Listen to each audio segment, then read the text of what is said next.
दूसरा शमूएल अध्याय 4। इशबोशेत की हत्या। जब शाऊल के पुत्र ने सुना कि अब्नेर हेब्रोन में मारा गया, तब उसके हाथ ढीले पड़ गए और सब इस्राएली भी घबरा गए। शाऊल के पुत्र के 2 जन थे जो दलों के प्रधान थे। एक का नाम बाना और दूसरे का नाम रेकाब था। ये दोनों बेरोतवासी बिन्यामीनी रिम्मोन के पुत्र थे, क्योंकि बेरोत भी बिन्यामीन के भाग में गिना जाता है।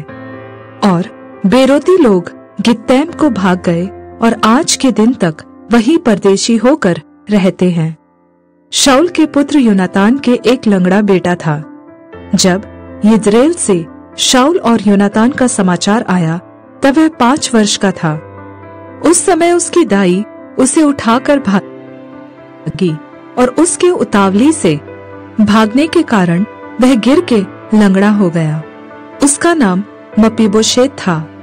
उस बेरोती रिम्मोन के पुत्र रेकाब और बाना कड़ी धूप के समय इशबोशेत के घर में, जब वह दोपहर को विश्राम कर रहा था, आए और गेहूं ले जाने के बहाने घर में घुस गए और उसके पेट में मारा। तब रेकाब और उसका भाई बाना भाग निकले।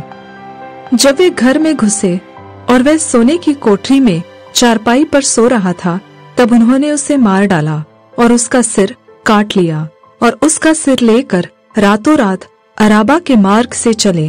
वे इशबोशेत का सिर हेब्रोन में दाऊद के पास ले जाकर राजा से कहने लगे, देख, शाऊल जो तेरा शत्रु और तेरे प्राणों का ग्राहक था, उसके पुत्र इशबोशेत का यह सिर है।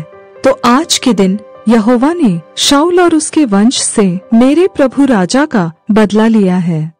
दाऊद ने बेरोती रिम्मोन के पुत्र रेकाब और उसके भाई बाना को उत्तर देकर उनसे कहा, यहोवा जो मेरे प्राण को सब विपत्तियों से छुड़ाता आया है, उसके जीवन की शपथ, जब किसी ने यह जानकर कि मैं शुभ समाचार देता हूँ, सिकलग में मुझको शाऊल के मरने का समाचार दिया, तब मैंने उसको पकड़कर घात कराया, अर्थात उसको समाचार का यही बदला मिला।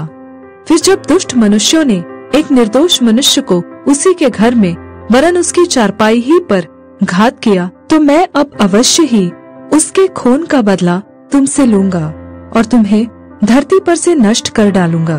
तब दाऊद ने जवानों को आज्ञा दी और उन्होंने उनको घात करके उनके हाथ पांव काट दिए और उनके शव को हेब्रोन के जलकुंड के पास टांग दिया। तब इशबोशेत के सिर को उठाकर हेब्रोन में अब्नेर की कब्र में गाड़ दिया।